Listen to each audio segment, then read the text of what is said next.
నమస్తే, welcome to Leo. మనతో ఉన్నారు సీనియర్ జర్నలిస్ట్ హేమసుందర్ గారు. సార్ నమస్తే. నమస్తే అండి.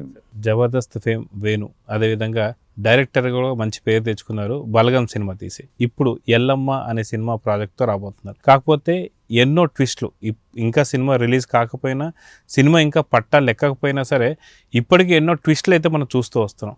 సో ఎందుకు ఇంతమంది హీరోలు మారుతున్నారు? మొత్తానికి ఇప్పుడు ఫైనల్గా ప్రాజెక్ట్ పట్టాలు ఎక్కబోతుందా లేదా అంటే ఏం చెప్తారు? అది చెప్పాలంటే ఎల్లమ్మ కష్టాలు అని చెప్పొచ్చు. ఎందుకంటే దిల్ రాజు గారు బలగం వేణుతో మళ్ళీ ఒక హిట్ సినిమా చేద్దామనే సంకల్పంతోనే దిల్ రాజు గారు అయితే ఉన్నారు. బలగం సినిమా అప్పుడే హామీ ఇచ్చారు. బలగం అంత పెద్ద హిట్ అయింది, పాటల పరంగా పేరు తెచ్చుకుంది. నితిన్తో అనుకున్నారు ప్రాజెక్ట్, అసలు ఫైనల్ చేసుకున్నారు.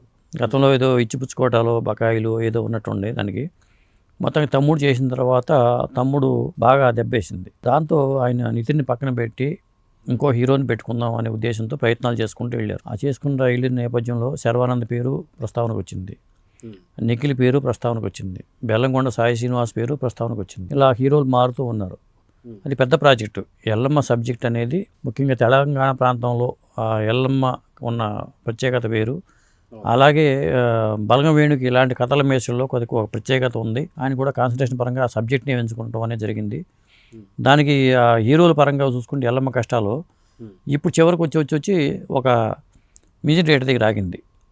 హీరోలు మారుకుంటూ వచ్చారు. నితిన్ దగ్గర నుంచి మొదలుపెట్టి బెల్లంకొండ సాయి శ్రీనివాస్ దాకా వెళ్ళి చివరికి మ్యూజిక్ డైరెక్టర్ దగ్గరికి వచ్చి ఆగింది. ప్రస్తుతానికైతే ఆ మ్యూజిక్ డైరెక్టరే ఈ సినిమా హీరో అని చెప్పొచ్చు. సో ఎవరా మ్యూజిక్ డైరెక్టర్, ఏంటి ఆ పేరు అంటే ఏం చెప్తారు? ఆ మ్యూజిక్ డైరెక్టరు దేవిశ్రీ ప్రసాద్ గారు.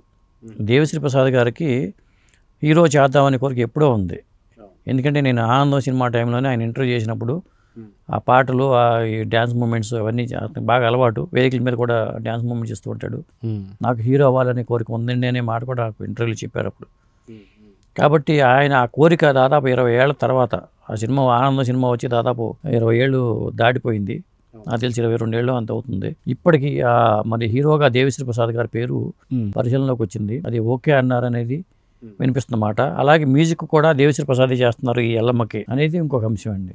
సాధారణంగా దేవిశ్రీ ప్రసాద్ గారిని రాక్ స్టార్ సంబంధించినటువంటి ఒక గెటప్స్లో కావచ్చు, లేదా ఆయన పాటలు పాడే విధానం కావచ్చు, ఈ రకంగా చూస్తాం.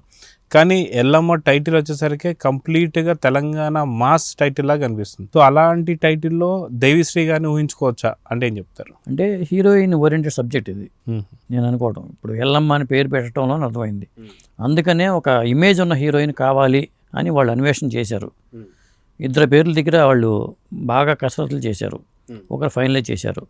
ఆ ఇద్దరిలో ఒకరు ఎవరంటే సాయి పల్లవి, ఇంకొకరు కీర్తి సురేష్.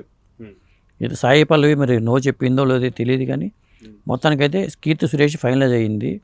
హీరోగా దేవిశ్రీ ప్రసాద్, హీరోయిన్గా కీర్తి సురేష్ అనేది ఇప్పుడు మనకు వినిపిస్తున్నమాట. అయితే వాస్తవానికి ఇంత పెద్ద సూపర్ స్టార్ అయినటువంటి ఒక మ్యూజికల్ స్టార్ అయినటువంటి ఒక దేవిశ్రీ ప్రసాద్ గారు, అదేవిధంగా చూసుకుంటే మనకి కీర్తి సురేష్ గారు, ఆవిడ మహానటి, ఆవిడ గురించి తెలిసిందే. కానీ వేణు అనేటువంటి ఒక డైరెక్టర్ అంటే 2వ సినిమా అనుకోవచ్చు గట్టిగా చెప్తే. సో ఎంతవరకు నమ్మకాలు పెట్టుకోవచ్చు అంటే ఏం చెప్తారు? అంటే ఇక్కడ ప్రధానంగా ఏంటంటే ఒక మంచి కథాంశం ఇది. ఎల్లమ్మ అతనికి ఎంతో ప్రీతికరమైన సబ్జెక్ట్ వేణుకి. ముఖ్యంగా దిల్ రాజు గారు కూడా ఈ సబ్జెక్ట్ అంత బాగా నచ్చింది. అందుకని 100% ఈ సబ్జెక్ట్ హిట్ అవుతుందనే ఉద్దేశంతోనే పెద్ద ప్రాజెక్ట్ చేద్దామని వాళ్ళు నితిన్ అనుకున్నారు. దాదాపు పట్టాలు ఎక్కబోతున్న టైంలోనే తమ్ముడు సినిమా సరైన ఫలితం ఇవ్వకపోవడంతోనే ఆయన పునరాలోచన పడ్డారు దిల్ రాజు గారు. ముఖ్యంగా సినిమాకి చాలా లాస్ అయినట్టు చెప్పాలి వాళ్ళు. దాంతో అక్కడ భజ్జలను పడుకుంటూ హీరోలు మారుకుంటూ మరి దేవిశ్రీ ప్రసాద్ ఆలోచన ఎలా వచ్చిందో తెలియదు, కానీ దేవిశ్రీ ప్రసాద్ గారి ఆలోచన ఎప్పుడుదో ఆలోచన. ఆయన మ్యూజిక్ ట్యూన్ చేసినా కానీ పాటలు పల్లవికి సంబంధించిన లైన్లు కూడా ఆయన ఇస్తూ ఉంటాడు సంగీతానికి సంబంధించిన వరకు. అలాగే మంచి డ్యాన్స్ మూమెంట్స్ అనేవి చేసేవాడు అప్పట్లో. మరి ఈ సినిమాలో మరి ఎందుకు ఆ ప్రపోజల్ వచ్చిందో మరి ఆయన అడిగారా లేకపోతే వీళ్ళే ఎంచుకున్నారా దేవిశ్రీ ప్రసాద్ని? నిఖిల్ని అడిగిన వాళ్ళు నిఖిల్ కాదన్నాడా? మరి సాయి శ్రీనివాస్ కాదని అనరు కదా సాధారణంగా. అంటే వీళ్ళ ఛాయిస్ మారి ఉంటుంది, లేదా బలగం వేణుకు ఛాయిస్ అయి ఉండొచ్చు. ఎందుకంటే హీరోయిన్ ఓరియంటెడ్ సబ్జెక్ట్ కాబట్టి ఈ తెలిసిన హీరో నిఖిల్ అయినా కానీ ఇమేజ్ ఉన్న ఆర్టిస్టులే వీళ్ళందరూ కూడా. సాయి శ్రీనివాస్ కానీ, నిఖిల్ కానీ, శర్వానంద్ కానీ వీళ్ళందరూ అంతో ఎంతో నోటెడ్ ఉంది. కొత్త హీరో, ఫ్రెష్ హీరో అయితే బాగుంటుందని ఉద్దేశం అయినా అయ్యుండొచ్చు.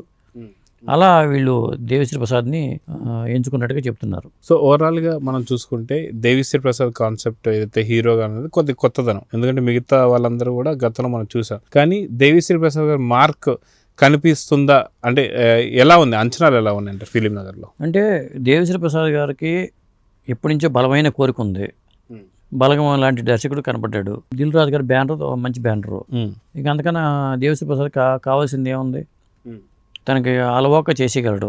వేదికల మీదే ఆయన ర్యాంపుల మీదే మంచి ఇదిగా చేస్తుంటాడు ఆయన.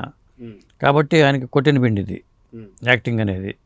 సినిమాల్లో కూడా అప్పుడప్పుడు తడుక్కుని మెరుస్తూ ఉంటాడు. అత్తారిని దారిలో కానీ ఇలాంటి సినిమాల పాటల్లో కూడా తడుక్కుని మెరిసిన సందర్భాలు చాలా ఉన్నాయి. కాబట్టి ఆయనకి కొట్టిన పిండి. ఎటొచ్చి ఎల్లమ్మ పాత్ర మరి పాత్రధారి కీర్తి సురేష్ గారు అనుకుందాం. మహానటి తర్వాత కీర్తి సురేష్కి సరైన ప్రాజెక్ట్ పడలా. మళ్ళీ ఆవిడ ప్రూవ్ చేసుకునే అవకాశం వచ్చిందని అనుకోవాల్సి వస్తుంది. సాయి పల్లవి అయినా కానీ కీర్తి సురేష్ అయినా కానీ ఈ సబ్జెక్ట్ ఇద్దరు కూడా యాప్టే. అది సో ఓవరాల్గా మనం చూస్తే ఏదైతే తెలంగాణ సినిమా లాగా చూడాలా ఇది కంప్లీట్గా, లేదంటే రెండు తెలుగు రాష్ట్రాలని దృష్టిలో పెట్టుకుని తీసిన సినిమా అనుకోవాలి, ఎందుకంటే బలం కూడా కంప్లీట్గా తెలంగాణ సినిమా. సో ఈ సినిమా ఎలా ఉండబోతున్నాం అంటే ఇది అమ్మవారి సినిమా కాబట్టి తెలంగాణలో ఈ ఆరాధన ఇలా ఎక్కువ ఉంటుంది. కాబట్టి సాధారణంగా సమ్మక్క సారక్కలు కానీ ఇట్లా వీళ్ళు చూసుకుంటే ఇక్కడ ఉన్న వాళ్ళు ఈ ప్రత్యేకత సమ్మక్క సారక్క సినిమాలుగా చేసినా చూశారు. అందరూ డివోషనల్ టచ్ ఉన్న సినిమాలకి బాగా ఆదరణ ఉంది. ఇప్పుడు శివుడు లేకపోతే రాముడు ఇలాంటి కథలకు వెళ్తున్నారు కాబట్టి దిల్ రాజు గారు ఏంటంటే తెలంగాణ దేవతను పెట్టుకుని ఈ సినిమా చేద్దాం అనుకున్నారు.